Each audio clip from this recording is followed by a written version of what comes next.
Special Recognition Award. Though this award has been given infrequently over the years, this year will mark the third year in a row that this award has been given to a deserving individual or agency. The committee awards this honor for significant achievements in the field or in support of human services. And I will tell you that this year's winner, I think, is only the second consultant that we have ever recognized over the history of these awards. So here to introduce Deborah Lesh Griffin, this year's winner, is Christy McGill, Executive Director of the Healthy Communities Coalition.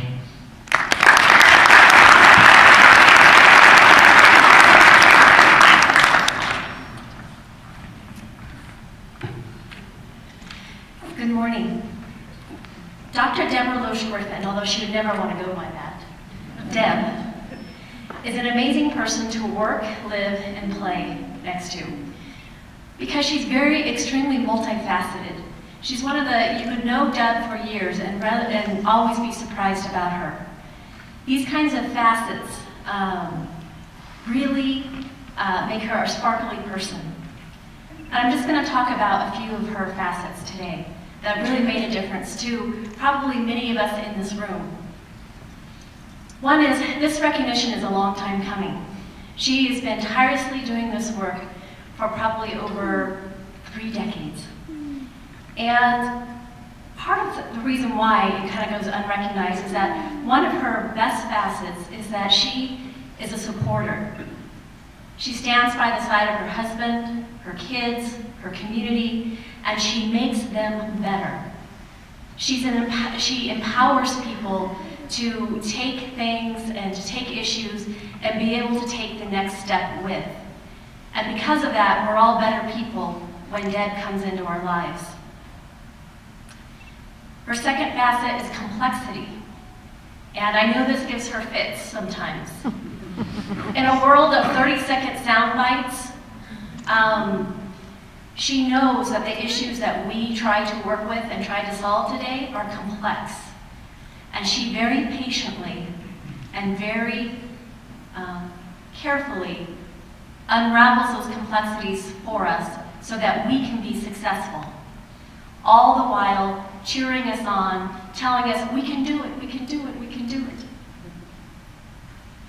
Her third facet is the evaluation. You might think, evaluation, oh my gosh. But she puts her own spin on evaluation as well. She came up, and I don't know if it's a term she coined or but she's drilled it into the people that she's worked with, and that is participatory evaluation. Meaning that she takes the work and making sure that it has meaning for us, that we know, and the people that she works with and the community she works with know if we're doing a good job or not, if it makes sense to us, and how we can, again, take those complexities, unravel them, and send us on our way. And many times it's painful because sometimes we're going off on the different direction, and she so patiently just kind of helps us redirect so we're going off in the right direction. She's also an advocate. And again, she's not your typical advocate. Instead of advocating for a certain person, or she can do that as well, she advocates for ideas. And that's what makes her so amazing. One of the ideas she always advocates for is to build upon strength. Why do we have to wallow in all this misery and talk about all the nasty stuff that's in our communities? Instead, build upon the strengths and use that as your foundation to make the change we want to change. She also advocates for voice, the voice in all of us, whether it's youth voice, and that if we're building youth programs, there better be youth there helping us plan those programs. If we are talking about building a better place or getting people out of poverty, there better be people that have experienced those issues right there next to us. And she's so good at that, at bringing them in, empowering them, making them feel like they're part of the solution instead of part of the problem. And I think that's the biggest thing that she's helped do for our teams. So what does this all boil down to? And again, it's the complexity of the issues. It boils down to that she's helped create a region that is empowered. Our Lion Story and Mineral County region would not be the same without Deb. and yet you probably would never see her name much anywhere. But it's because of her is that we have this giant foundation of people and youth who are ready and willing not only to volunteer, but to take and unravel these complex issues. We have school districts open. We have kids sitting in, helping our school district strategic plan about what they should do next, thinking of it like it's their day-to-day business because of the work that she has done. I can't think of anyone that has had more impact on rural Nevada than Douglas Griffin. And I'm so honored to introduce her. Basically, to sum her up, she's an illuminator. No matter what facet you're talking about with her, she shines light onto the cloudy and the dark areas of either community or even our personal lives and helps us bring them to the next level into the light. And so with great respect and honor, I'd like to introduce Deb Loesch-Griffin.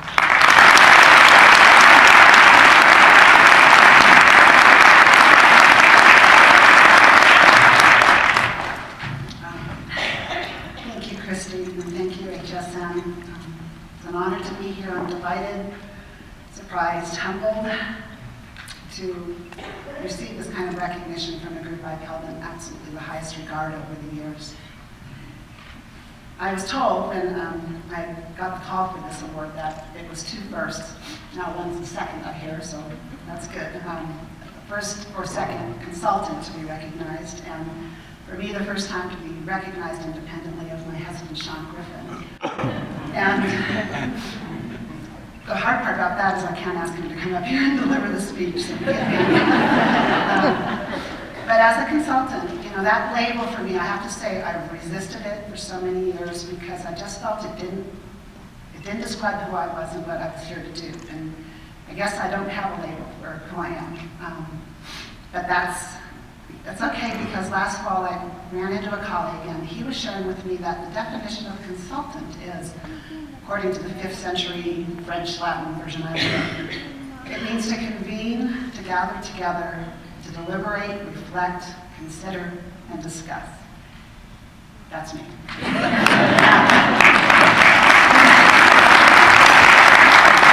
I'm going to call myself a consultant from here on out. And I also was then, because I started my business without really thinking about, it was really a place where I didn't have to have a job title or a job description, but I could do what I wanted to do. And I started adding up the years, and so happy birthday HSN, and happy birthday Turning Point. We're both 25 years today. So that's pretty cool too. But as Christy said, and bless you, she's one of the most amazing people in the region, so I'm honored by her words. And, but as she said, you know, my work rests on all of you. I may catalyze conversations or bring people together. You guys are really the champions. You do it every day. You carry the banners, you advocate, and I am just so proud to walk alongside you and to be here, to see everything that you've created in this state, and it is an amazing place to be.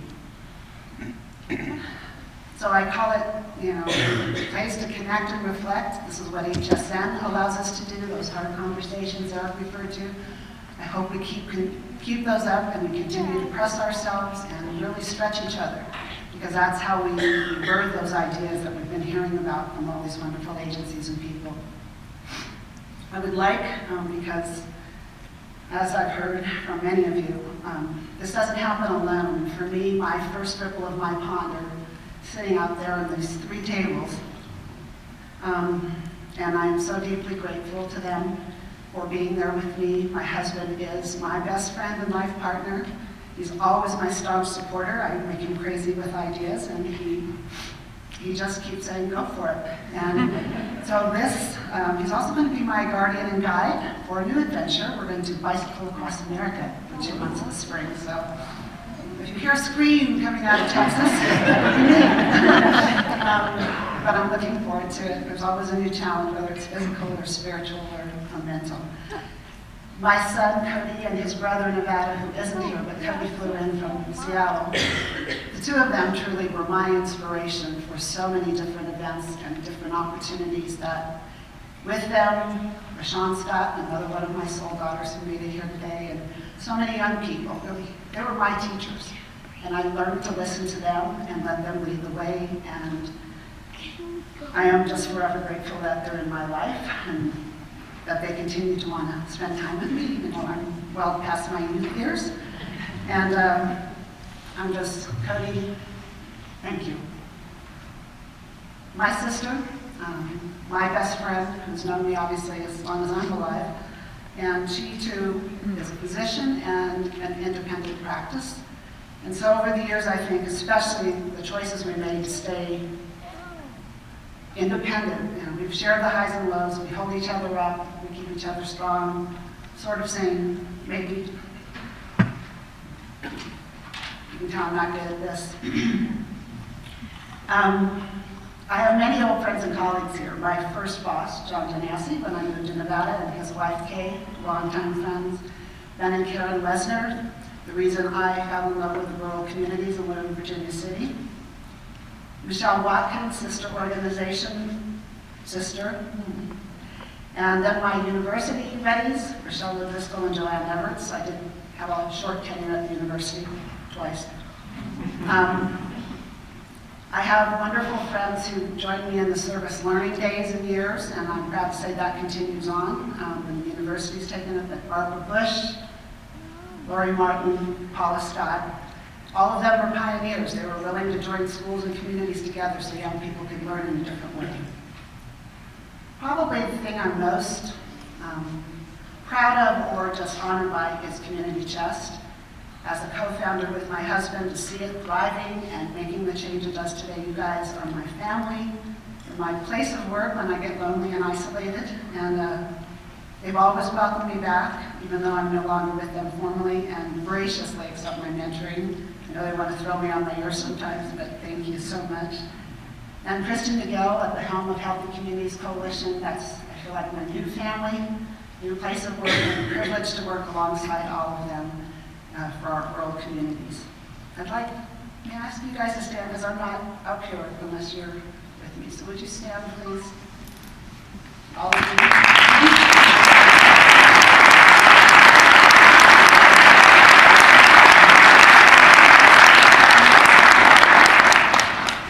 And just again, happy birthday, HSN. Your commitment and compassion to continue to make Northern Nevada and even all of Nevada more just is just an incredible effort, so thank you so much.